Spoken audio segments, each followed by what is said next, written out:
Chers amis, bonjour.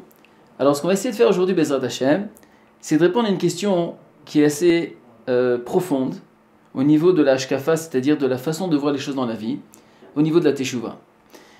Plusieurs fois, je me suis présenté à des personnes qui m'ont dit Rav Hadad, on a un grand problème. Depuis qu'on a fait Teshuvah, c'est incompréhensible.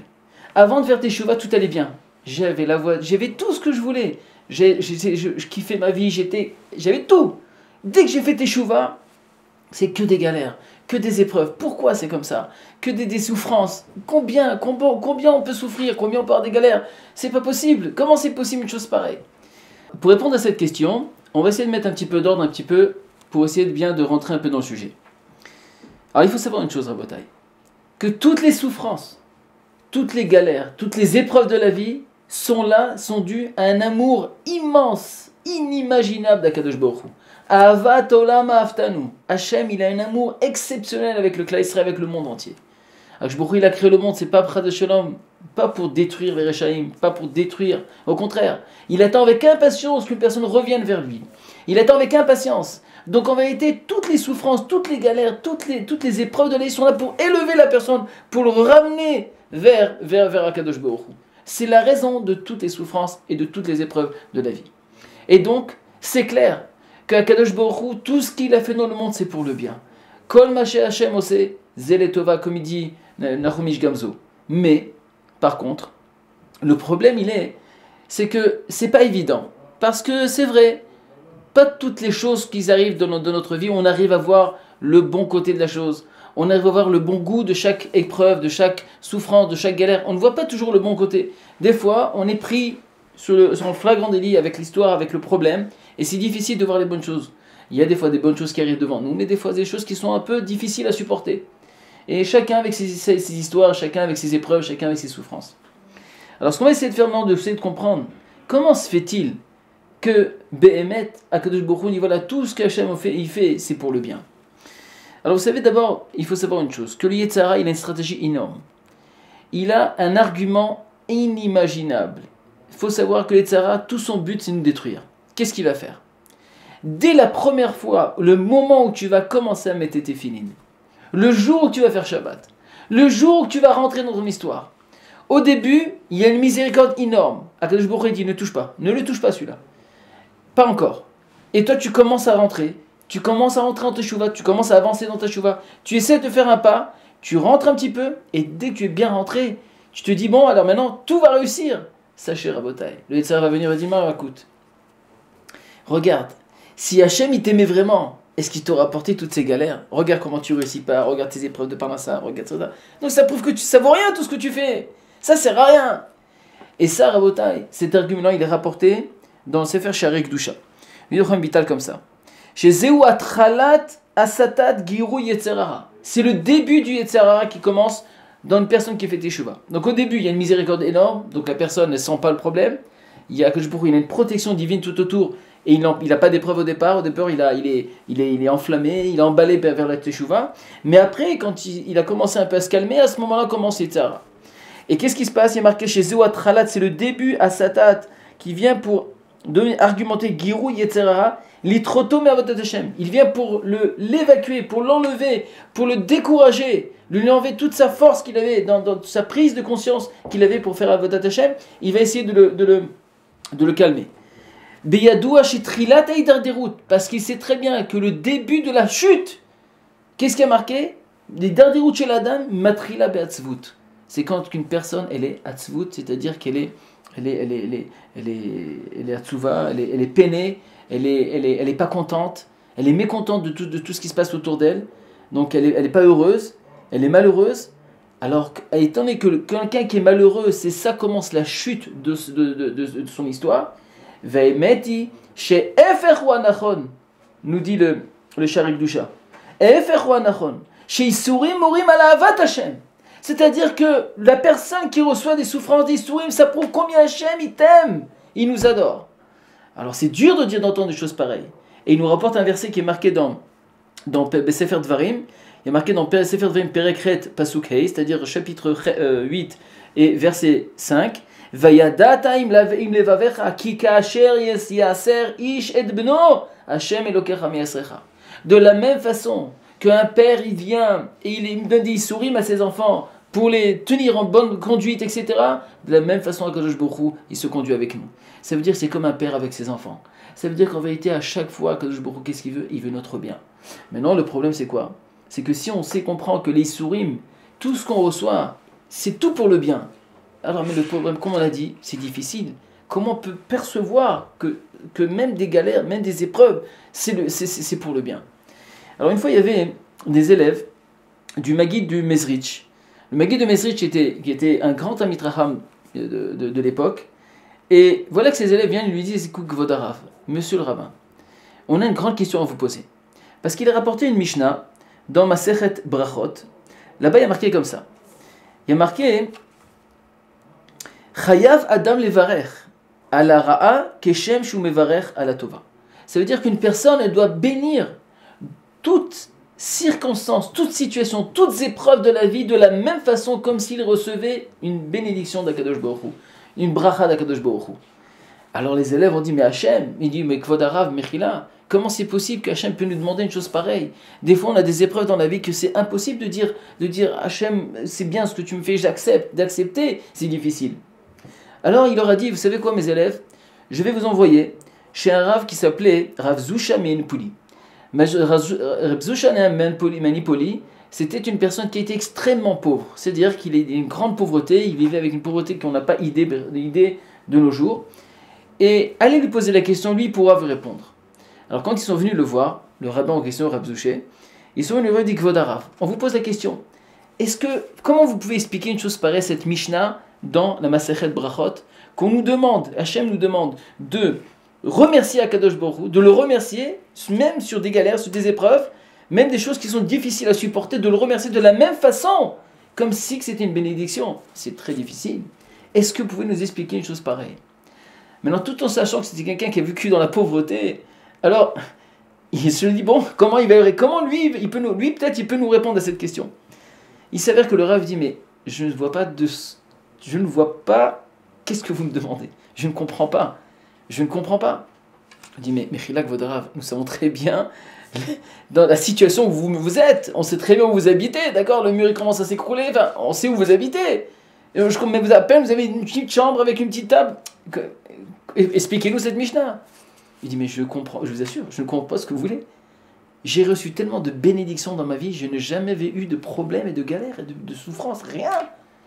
Mais cet ami dit: mais c'est pas possible. Comment une personne peut arriver à un niveau, un tel niveau de Emouna et de Bitachon d'Akadosh Baruch Hu, que même dans une situation pareille, il est capable de bénir Hachem?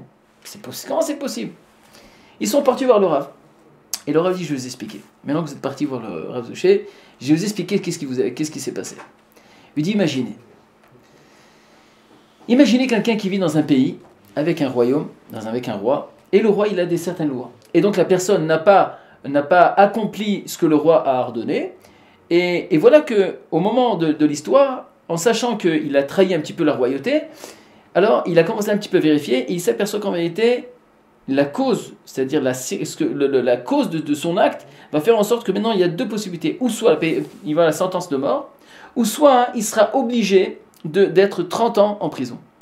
Alors le moment arrive du jugement, et il attend avec impatience, et puis il commence à trembler de peur de ce qui va lui arriver. Et tout à coup, le roi le regarde avec une grande miséricorde. Il lui dit: écoute, je vais te donner une caution. Je vais te donner une amende de à peu près, si on peut aller de nos jours, 100 000 euros par exemple. Alors lui dit: quoi? 100 000 euros? Et on voit des larmes de simcha, de joie, tellement mais comment il avait tellement peur de comment il a pu trahir le roi, et il savait très bien que cette trahison va lui coûter très cher, ou soit la mort, ou soit 30 ans de prison. Et le roi eut miséricorde et lui a dit: voilà, la seule chose que tu devras payer, 100 000 euros. Alors lui il s'est dit, il sort avec une telle joie, une simcha, les gens le regardent: mais alors comment ça s'est passé? Il dit: voilà, j'ai reçu 100 000 euros. Quoi? Mais comment? 100 000 euros de caution d'amende, et tu rigoles, et tu es heureux? Je dis: mais vous n'avez pas compris. La sentence, le décret, c'était la mort ou 30 ans de prison. Donc il y a une miséricorde énorme, c'est pour ça que je suis joyeux. Alors maintenant, le problème, c'est quoi? Je vais vous expliquer. C'est qu'on n'est pas conscient de la gravité de la faute. On n'est pas conscient de l'impact que la faute a pu causer dans le monde au niveau de l'obscurité et ce qu'on a pu créer dans le monde. Alors qu'est-ce qui se passe? Premièrement, tu n'es pas conscient de ce que tu as fait, parce que tu ne connais pas la gravité.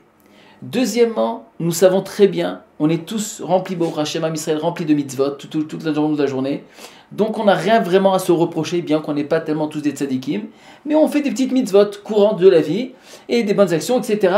Donc on ne voit pas le problème. On ne voit pas, on n'a jamais vu quelqu'un qui a transgressé, qui a fait une faute et qui a reçu un coup de poing. Ça n'existe pas. Pourquoi? Parce que Hachem aussi, il est Erech Hapaim, il est miséricorde. Il laisse le temps à la personne de faire teshuva. Donc, un, je ne sais pas la gravité. Deux, je fais beaucoup de mitzvot, donc je n'ai rien à me reprocher, donc jamais je vais faire teshuva. Et même si maintenant, je vois bien que j'ai fait quelque chose, mais j'ai pas vu comment ça s'appelle, je n'ai pas vu une situation qui s'est provoquée de l'acte que j'ai fait. Et donc si Akshbourg le miséricorde, donc ça me laisse du temps, et donc je ne comprends pas, un beau jour quand ça tombe, je ne comprends pas quel rapport entre ce qui se passe avec ma conduite. Pourquoi? Parce que je me dis, j'arrive pas à accepter une chose pareille, je n'ai rien à me reprocher. Et la preuve de cette chose-là, vous savez que dans Purim, vous savez que le décret qu'il y a eu à Purim, que Haman est venu pour, et que le décret c'était de anéantir, d'exterminer le peuple juif pendant ce jour. Alors, nous savons tous que la raison de ce décret-là qu'il y a eu, c'est parce que les Bnei Israël, ils ont profité de la Séouda, c'est-à-dire du festin que le roi Cyrus, Amelech Achashverosh, a fait au début de son trône, quand il est monté dans le trône. Mais quand on regarde un petit peu les commentaires, il s'avère qu'en vérité, si on a une idée un petit peu, quel était le temps qui s'est passé depuis qu'ils sont profités du festin, que là-bas il y a eu un mélange total, ils ont mangé pas cachère, etc. Il y a eu un mélange entre les filles pas cachère, etc. Entre la faute du festin jusqu'au moment où il y a eu le décret, les Chachamim disent qu'il est passé, 9 ans sont passés entre les deux. Imaginez 9 ans, la personne, elle a pu déjà se marier les enfants, etc. Mais jamais elle va penser que c'est un rapport avec le festin. Si c'est pas la Chachamim qui ont dit que la faute c'était le festin, personne n'aurait pu comprendre. Et tout ça pourquoi? Parce qu'il est Rechapaim. Mais qu'est-ce qu'on comprend de cette histoire-là? On comprend qu'en vérité, si je comprends bien de ça, c'est-à-dire qu'il y a une faute, il y a quelque chose qui s'est passé, et Hachem il attend une vraie teshuva. Mais maintenant, si je fais teshuva, alors maintenant il ne peut plus y avoir de galère, c'est fini, on a fait teshuva, tout va bien. Alors comment se fait-il que même en faisant teshuva, il y a quand même des galères et des souffrances et des épreuves? Comment se fait-il? Alors pour vous donner l'explication de la chose, Rabotai, vous savez que, imaginez, une personne, elle, toute sa vie, tout au long de sa vie, elle a mangé beaucoup de choses qui n'étaient pas tellement... Je ne parle pas de cache-route, je parle maintenant des choses saines pour son corps, pour sa santé. Donc il a mangé plein de cochonneries, plein de bêtises, plein de ch'tiotes, etc. Maintenant, quand il a mangé tout ça, il s'est abandonné, les années au début, il n'a pas senti, mais il y a des choses qui sont passées dans son corps. Et voilà qu'à un certain âge, tout à coup, il commence à avoir mal d'un côté. Aïe, j'ai mal. Il va voir le médecin. Il a un petit peu mal, mais il est en bonne forme. Il a tout sa pêche, il est très quelqu'un de fort, etc. Mais il a mal quelque part. Ce mal-là, c'est un avertissement du corps. Mais ce mal-là, il n'est pas arrivé aujourd'hui. En réalité, c'est 20 ans de problème. Mais il n'a pas senti. Maintenant, il arrive devant le médecin. Il dit, voilà, j'ai mal. Alors le médecin lui dit, bon, on va faire des analyses. Mesdames et messieurs, il fait des analyses. Et chas v'shalom. On lui dit, écoute monsieur, tu dois passer à la salle d'opération d'urgence. Du cœur, qu'est-ce qui s'est passé? Mais je comprends pas. Je suis venu, j'avais pas tellement mal, hein, ça va, j'étais très bien, je pouvais encore continuer longtemps, j'ai pas eu de problème. Dès que je veux voir le médecin, ça y est, il me met, déjà, vous m'avez mis avec des histoires, des problèmes et des trucs, et il comprend pas comment ça marche. Le médecin lui dit, mais t'as pas compris. Heureusement que tu es venu maintenant. Parce que si t'étais pas venu maintenant, tu aurais pu périr dans l'histoire. Parce que t'as été très loin, t'as mangé trop de bêtises. Et donc, il y a des conséquences. C'est vrai qu'au départ, tu étais en bonne forme, donc ça n'a pas senti, mais à un moment donné, ça fait des problèmes. Comme la personne qui vient, qui a un problème dans le cœur. Elle dit, mais qu'est-ce qui se passe? Pourquoi je dois faire j'ai fait 3, 4, 5 pontages? Qu'est-ce qui se passe? Il me dit, mais c'est très simple, tu as mangé du gras toute ta vie. Maintenant, tu te dis, pourquoi c'est bouché? Ça ne se bouge pas en une seconde. Donc ça prend du temps. Mais maintenant, tu n'as pas le choix. C'est vrai que tu veux... Oui, mais non, j'arrête, je veux plus avoir à manger, je veux manger sain. Tu peux manger sain, c'est très bien manger sain, c'est bien, tu as arrêté. Tu as décidé de faire tes chouvas et de manger correctement, il n'y a pas de problème. Mais le dégât, il y est. Il faut l'arranger.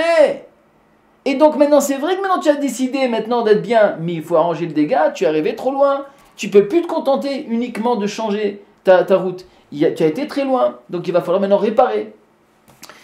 Alors on te dit, voilà. Mais le problème, c'est quoi? C'est que dans l'opération, l'anesthésie, elle n'est pas tellement forte, donc tu vas passer l'opération, mais ça va être un peu dur. Et donc il va falloir maintenant, tu vas sentir un petit peu, tu vas être un peu souffrir. Ah, dis-moi, j'ai pas envie de souffrir, j'en ai marre, je ne peux pas souffrir comme ça. Je ne peux pas, ça fait trop mal. Il dit, écoute, ça vaut la peine de souffrir un petit peu. On te fait une opération, tu vas souffrir un petit peu. Et après, tu vas pouvoir vivre tranquillement avec des bonnes résolutions. Tu vas manger sain, avec beaucoup de choses saines, etc., etc. Et tu pourras vivre longtemps. Mais c'est une question de temps, un peu de souffrance, et c'est bon. Je vous donne un autre exemple. Imagine le type avec la dent. Il a un petit peu mal à la dent. Il fait une radio, on lui dit, écoute, c'est d'urgence, c'est où tu as un petit poule choresh. Maintenant, la racine est grave. Tu vas maintenant perdre ta dent. Si tu continues encore 1 ou 2 semaines, tu perdais ta dent. Mais heureusement que tu es venu maintenant. Et lui, il vient et dit, mais comment je vais faire? Et tout le monde sait, Baruch Hashem, que quand pour réparer une dent, ça fait très mal. Même quand on te fait tout ce que tu veux, ça fait mal quand même. Et alors maintenant, la souffrance, elle est dure. Mais ça vaut la peine parce que tu peux maintenant protéger cette dent. Tu vas la guérir, cette dent. Et donc, de souffrir un petit peu, ça vaut la peine. Moreh Vera Botaï. Si nous avons la Emouna de la Torah, et nous savons qu'en vérité, ici, c'est un passage. Qu'est-ce que c'est? Une vie, même un peu de souffrance. Qu'est-ce que c'est quand on parle maintenant à une vie infinie au niveau d'un neshama? Alors il y en a qui vont dire, oui, non, mais ça c'est pour le Olam Haba, mais moi ici je veux vivre. Pourquoi je veux souffrir ici? Moreh Vera Botaï. Souffrir, si tu as dépassé les limites, tu vas souffrir. Il n'y a rien à faire. Mais il y a aussi une astuce. Et là je vais vous dire le secret de l'histoire. On peut réduire, on peut transformer les souffrances. Et ça, c'est le secret de secours. On peut transformer les souffrances à Botaï. Souffrir, tu vas souffrir. C'est pas une souffrance, c'est une réparation pour pouvoir après guérir. Mais comment tu pourras réussir? C'est très simple. Par exemple, quelqu'un qui a un chayouf karet, c'est-à-dire quelqu'un qui doit le retranchement, ou alors quelqu'un qui a une dîne de mitat adin, c'est-à-dire qu'il a fait des avérotes, qu'il a sentence, c'est mitat beddin. C'est-à-dire que la réalité, c'est la mort, c'est une mort un peu atroce au niveau du corps, etc. Comment ça se passe? Alors il est marqué comme ça. Si c'est pour le retranchement, pour radoucir un peu cette sentence, il y a deux possibilités. Tzedaka tatsid mimavet. La tzedaka va te sauver de toutes ces sentences, de tous ces problèmes, toutes ces souffrances et toutes ces choses-là. Pourquoi? Parce que la tzedaka, c'est quoi, Rabotai? Il dit la tzedaka, j'en ai marre de donner. Rabotai, la tzedaka, c'est quoi? La tzedaka, c'est quoi? C'est qu'en vérité, tu as pris du temps de ta vie, tu as consacré du temps et tu as transformé la vie, ton temps qui est de la vie, tu l'as transformé en une somme d'argent. Maintenant, si tu es prêt à sacrifier ton temps, c'est-à-dire que tu as transformé en argent, tu prends cet argent qui est égal au temps de ta vie et tu es prêt à le donner pour Hachem. Tu es prêt à le donner pour la Torah. Donc, qu'est-ce que tu es en train de faire? Tu es en train de sacrifier un moment de ta vie et tu donnes à Hachem. Hachem, il te dit, tu es prêt à sacrifier ce moment, à sacrifier ton argent qui est égal au temps de ta vie que tu as consacré pour l'avoir. Tu es prêt à le faire. Mida keneged mida. Tu as donné la tzedaka, tzedaka tatsil mimavet. Elle va te protéger de la mort et de toutes les souffrances et de toutes les maladies qui peuvent arriver. La tzedaka, elle protège de la mort, Rabotai. C'est un secret fondamental que Chachamim le disent. Il y en a qui posent plaisir, mais qu'est-ce que j'ai fait? La tzedaka, c'est pour toi. C'est ton compte à toi personnel. C'est pour ton bien. En vérité, les donateurs devraient courir. Où je peux mettre mon argent? Où je peux le mettre? Parce qu'en vérité, en donnant, c'est tout simplement que tu reçois. C'est-à-dire qu'en vérité, en donnant, tu reçois la vie réciproquement, de façon raisonnable. Donc ça veut dire quoi? Ça, c'est au niveau de le retranchement. Mais qu'est-ce qu'on fait avec Midat Beddin? C'est-à-dire la mort qui est un peu atroce, un petit peu, des accidents de voiture, etc., etc. Viens les Chachamim. Si tu veux maintenant réparer et ne pas passer par ces souffrances-là, il n'y a pas 36 solutions. Tu dois faire des mitzvot avec ton corps personnel. C'est-à-dire, bikur cholim, d'aller vers les malades, de Bikur Cholim, Gvurat Metim, d'aller faire de visiter les malades, d'aller prendre s'occuper des cadavres, des morts, etc. Nichum Avelim, les gens qui sont endeuillés, d'aller les voir. Les Samer Khatan Vekala, de respecter ta femme. Toutes ces mitzvot qui concernent ton corps, c'est-à-dire tu dois te rabaisser et tu dois prendre ton temps, tu te sers de ton corps pour faire ces mitzvot-là, du chesed de Toto avec toi-même, sache que c'est comme ça que tu te protèges des souffrances, de la pénitence de mort, de mitat beddin. Et ceux que Chaz v'Shalom ils ont fait du chilul Hashem, il y a la seule possibilité, c'est faire kiddush Hashem, c'est-à-dire maintenant de prendre son temps et pour faire du zikouy rabim, de faire du kiddush Hashem autour de soi. Mais maintenant, Rabotai, même avec tout ça, sauf, il y en a quand même qui reçoivent, qui ont quand même des épreuves. Alors comment on fait? Alors c'est sûr, d'accord? C'est sûr que ce que je viens de dire aujourd'hui, ce n'est pas une règle générale. Parce que c'est vrai qu'il y a aussi des choses qui sortent de l'ordinaire. Pourquoi? Parce que nous savons qu'il y a des réincarnations. Nous savons que des personnes, on vient aujourd'hui, il n'y a pas des nouvelles neshamot, on vient tous pour réparer quelque chose, entre guillemets. Et donc, on a tous, chacun quand même, des épreuves des fois qui n'ont rien à voir avec cette vie personnelle. Des fois, ça a dû à une autre vie que Hachem nous a mis dans des situations, dans des circonstances. Mais maintenant, si toi, tu es capable de transformer maintenant toutes ces épreuves dans la Vodat Hachem, à ce moment-là, ça devient plus maintenant des souffrances. C'est plus une souffrance. Il lui dit, pourquoi on doit souffrir Shabbat et s'enfermer dans une maison? C'est faux. Tout dépend comment tu vas regarder la chose. Et je vais finir avec un midrash extraordinaire. Il est marqué vous savez que une des mérites que le Klal Israël, que le peuple juif a pendant la période de Rosh Hashanah et Kippour, c'est-à-dire Bechlal, dans toute la période de la vie, quand Hachem il vient pour protéger, il vient pour donner, pour faire du mérite au Klal Israël, même si on a fauté, etc.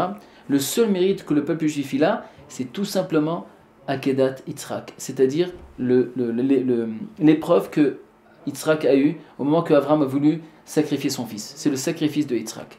Pourquoi le sacrifice de Yitzhak? Parce qu'Ishmael, de qui on parle? On parle d'Avraham Avinu, que toute sa vie, il a commencé, il avait un idéal énorme, d'accord, de se sacrifier pour son Créateur, de travailler, de service, au service d'Hachem. Et voilà que il s'est battu au contraire, pour que personne puisse sacrifier leurs enfants dans les tutelles et dans les statues, etc. Et voilà que même vient Kadosh Baruch Hu, il dit voilà, et tu vas prendre ton fils, Bincha, Yechitra, ton fils, l'aîné, etc., etc., tu vas le prendre pour le mettre, pour le sacrifier. Qu'est-ce qu'il a fait Avraham Avinu?